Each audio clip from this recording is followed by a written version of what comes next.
Hall & Wilcox acknowledges the traditional custodians of the lands on which this podcast is recorded. We pay our respects to their elders, past and present, and to all First Nations people joining us today.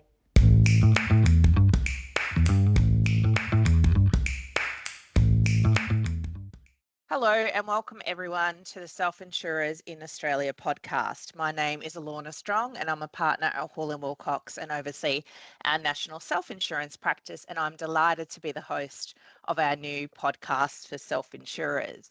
In this series, we'll be discussing topics that are relevant to your day-to-day management of claims as a self-insurer and give you an insight into how claims may be managed in various jurisdictions across Australia. So I'm keen to jump into this next episode, which will be covering off on South Australia and Western Australia. And to that end, I'm delighted to be joined by Stephanie Driscoll, who's a partner in our Perth office, and Ben Clark, who's a special counsel in our South Australian office. Between the two of them, they have many years of experience in dealing with workers' compensation for self-insurers. So welcome, Steph and Ben. Thanks for coming. Thanks, Lorna. Happy to be here. Excellent. Great. So today, basically, I'm going to take you both through two scenarios and get your views on whether or not these injuries in the scenarios have arisen out of or in the course of their employment. So without further ado, I'll jump into the first scenario. So scenario one involves Emma, a warehouse supervisor who has just finished her shift and was eager to get home. As she was about to leave the warehouse, she realised that she'd forgotten her personal phone charger at her workstation. Wanting to quickly grab it before heading out, she hurried back to her workstation. On the way back, she slipped on a patch of spilled oil near one of the loading docks and fell, spraining her ankle. Emma was taking a shortcut when she fell over through the loading docks. She did not follow the usual pathway when leaving and arriving to work as she was in a rush. Now, Steph, I might hand over to you first. From a Western Australian perspective, do you think this injury arose out of or in the course of employment? Yes, is the short answer. I think in WA, this scenario will most likely be compensable if she's still physically on the premises, which form part of her place of employment, and she's not yet commenced her journey home. So what you're trying to do in WA is establish whether she's still at her place of employment or whether she's left that place before commencing her journey home. So if the loading docks are still on the premises and they're owned and controlled by the employer, then she hasn't left the workplace and commenced her journey home. And I think in WA, the fact that she didn't follow the usual pathway makes much difference, because it wouldn't give rise to a defence of serious and willful misconduct or something similar. And I just can't see that there's any other defence that would arise on the facts. Okay, excellent. Ben, what about from an SA perspective? Thanks, Lorna, and thanks, Steph. I think that the short answer is very similar and, in fact, the same. Here we've got a situation where if we're looking at it from a compensability point of view, we have a look at the legislation. So Section 7 being our starting point, and that requires us to look at whether or not the injury not only arises out of or in the course of employment, but whether or not employment is a significant contributing cause of that injury. Unlike Western Australia, though, Section 7 also carries some more specific definitions of where what includes a worker's employment, and that specifically includes attendance at the worker's place of employment, but after work ends for the day while the worker is preparing to leave or in the process of leaving that place of employment.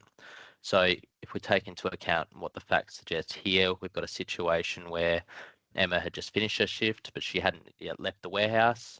She'd hurried back to go get her phone. But in circumstances where she was still in the process of leaving, I think realistically her claim will be demonstrated as compensable. And again, like Steph mentioned, I don't think the facts suggest that she was doing anything extremely serious to suggest there's a serious and willful misconduct argument.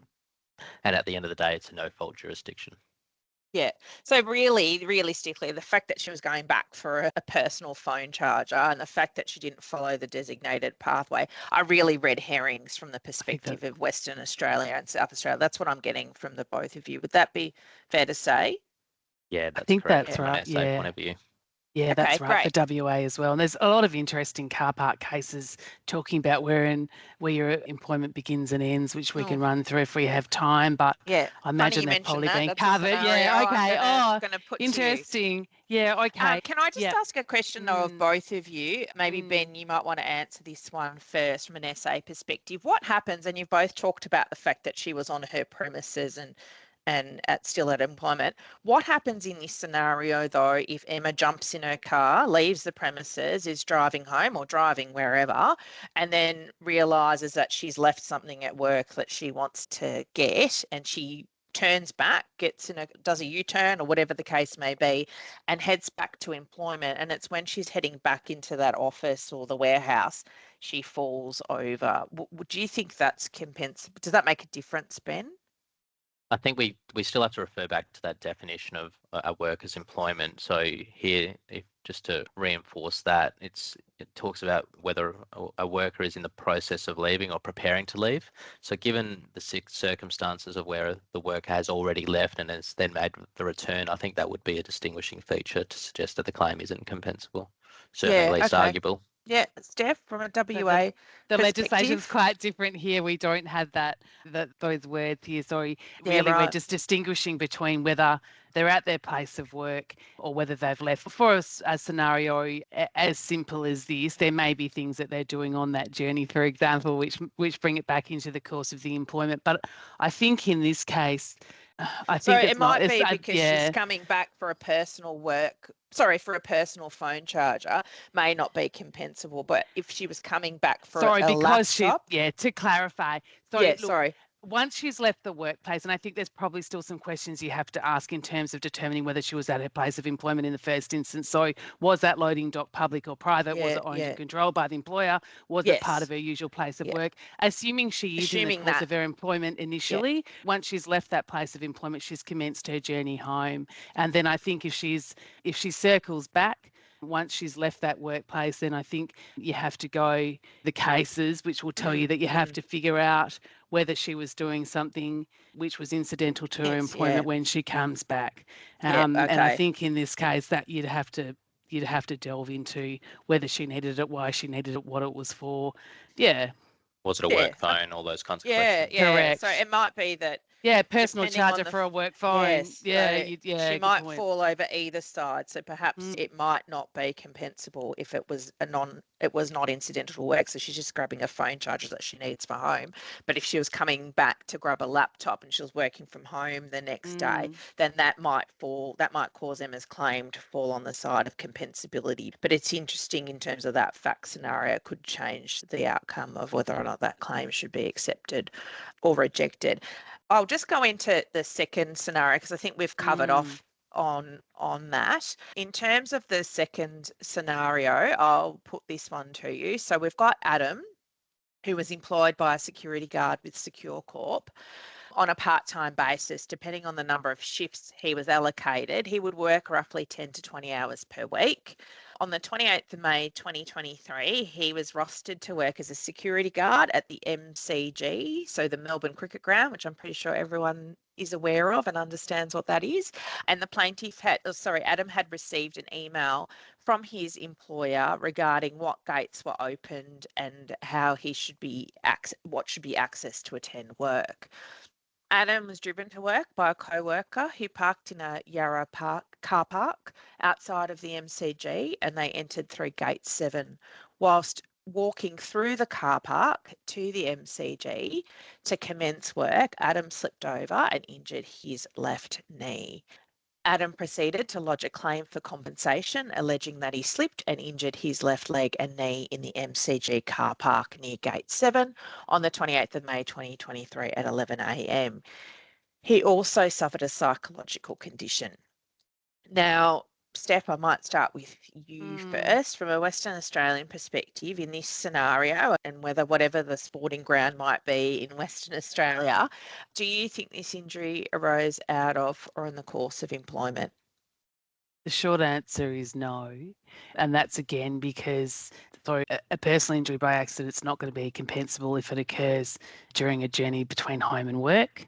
Understandably, the psych injury might not fall within the scope of that initial consideration. But if we're just looking at the physical injury and its onset, unless the journey otherwise arises out of or in the course of the employment. That's not a compensable journey. It only becomes compensable once he reaches his place of work. And I touched on the fact that there's a heap of car park cases which we refer to Yes. when we have these. There's so many car park cases, in our day, isn't there, Alana?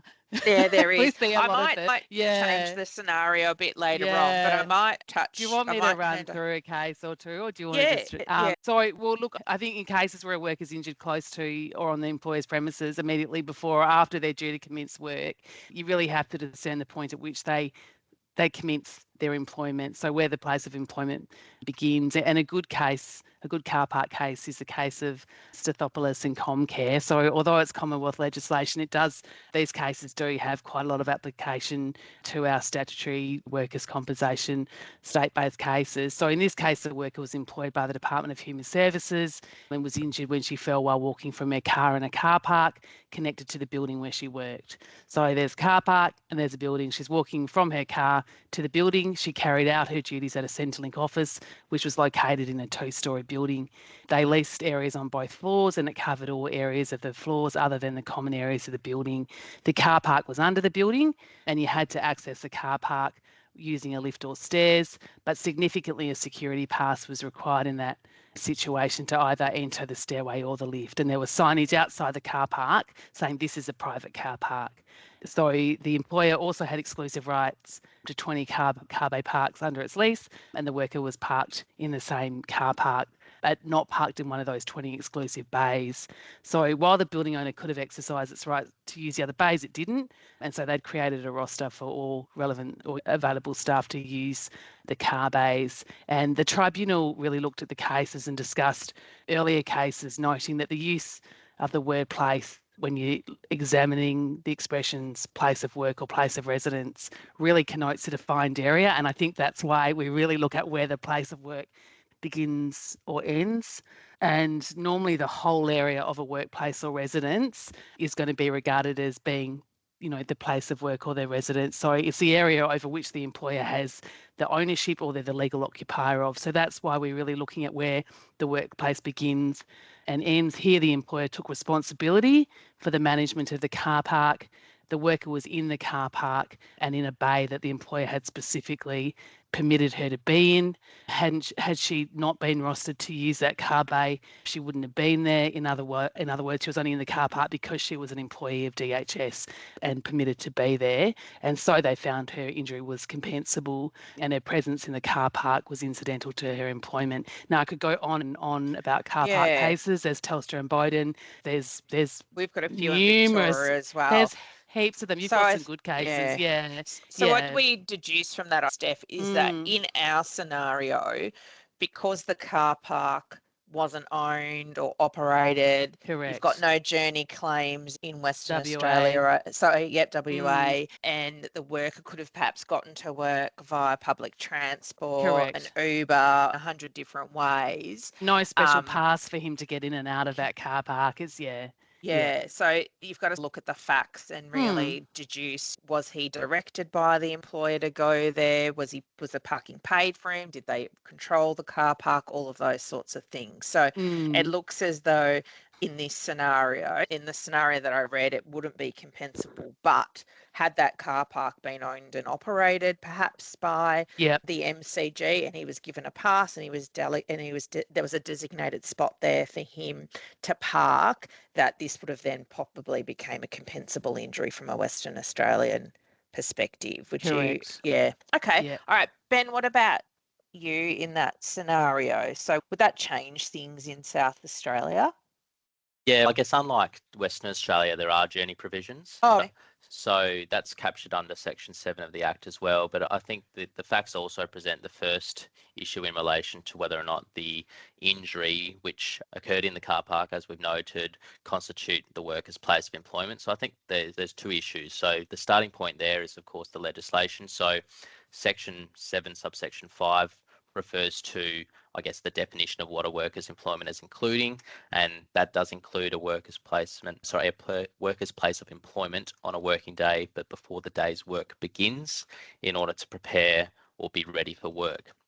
So then we have a look at the definition of place of employment, and under Section 4 of the Act, it talks about that a place where a worker is required to carry out the duties of employment, and if the place is a building, includes the land with the external boundaries on which the building is situated. We then have a look at those car park type cases, and based on the cases you mentioned, Steph, the principles seem to be fairly similar. So here, if we look at our facts, the worker hurt himself whilst he was walking through the car park, the MCG, to commence work, and having regard to those types of principles you mentioned, and there's some similar cases here in South Australia, some old ones which I often refer to in cases such as Vast, which is an old 1996 decision, and Forelli, which is a 2004 decision. Given the facts suggest that the injury was sustained at the Yarra Park, assuming, of course, the MCG is based in Adelaide, which is a public car park, and we understand that the car park was managed by the MCG on behalf of the government, and therefore not specifically the employer being the security company. Yep. So in that situation, I don't think the worker will be able to establish that the claim is compensable based on that factual scenario. However, there is a situation where under Section 7, subsection 8 of the Act, the worker may be able to demonstrate that the injury is compensable if he can show that he was on a journey when the injury occurred, and the legislation specifically requires him to prove that the injury occurred during a journey between the place of residence, so his own house, and a place of employment. And there must also be a real and substantial connection between the employment and the journey.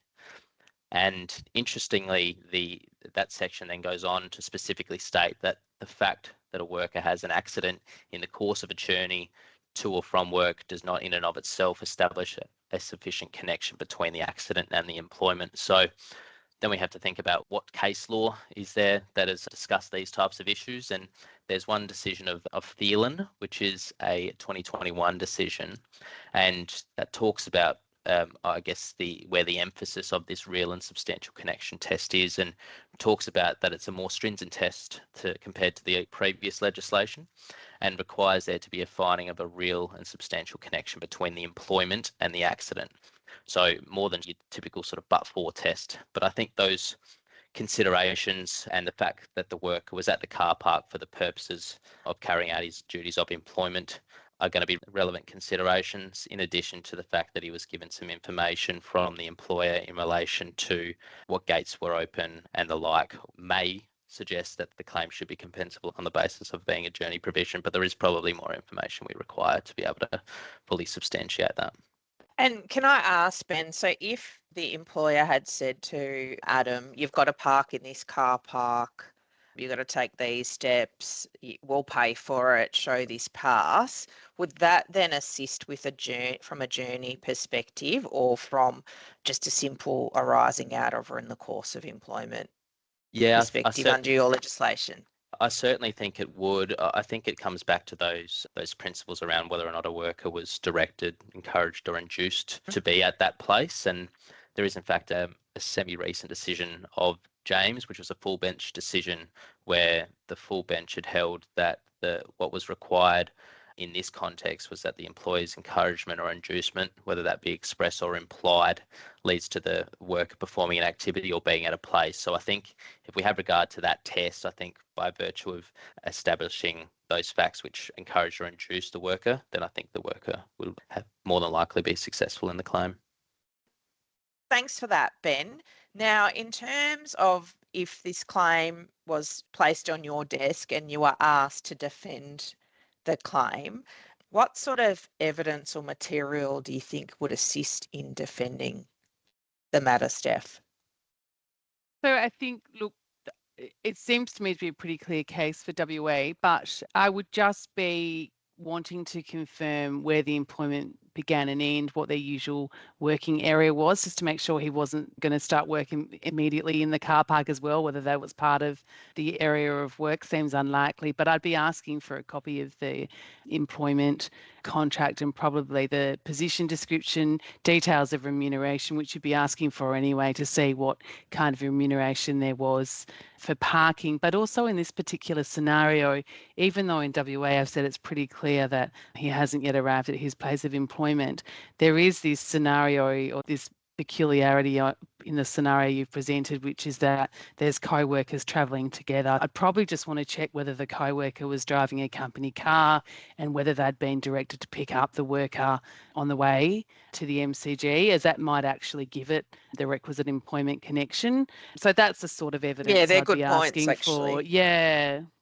To raise. So assuming that they were just mates, they could have caught the tram or they could have caught a bus, whatever the modes of transport are in WA, and they had just decided on their own that they would ride together on that day. Not compensable. Yeah, they're not compensable. But if perhaps the employer supplied them with a company car and had been directed to pick, yeah. Yeah, and I think from a defence perspective, you'd want to see what communications there were, if any, between the employer and Adam, like as to whether there are any emails to him throughout that process directing him on a certain way to get to work, or if there were no directions and it was basically a free for all, and that the direction to enter from gate 7 is just really you got to get to gate 7. How you get to gate 7 is a matter for the worker to work out. Ben, did you want to add anything more to that before we finish up, or?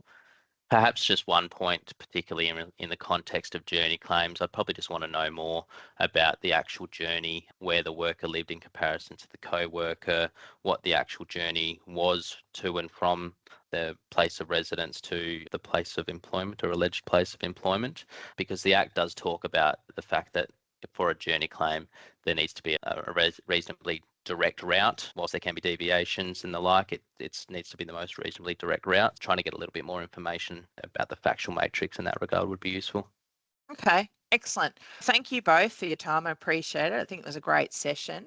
And I want to thank everyone for listening today. In next week's episode, which will be our final episode, we'll be getting the Queensland's perspective on these scenarios. So I hope you can join us for that discussion. As always, please get in touch with us if you have any questions. You can find our details on our website, which is hallandwilcox.com.au, or connect with us on LinkedIn. If you enjoyed today's episode, then rate, review, or follow our podcast wherever you get your podcasts. Thank you and farewell for now.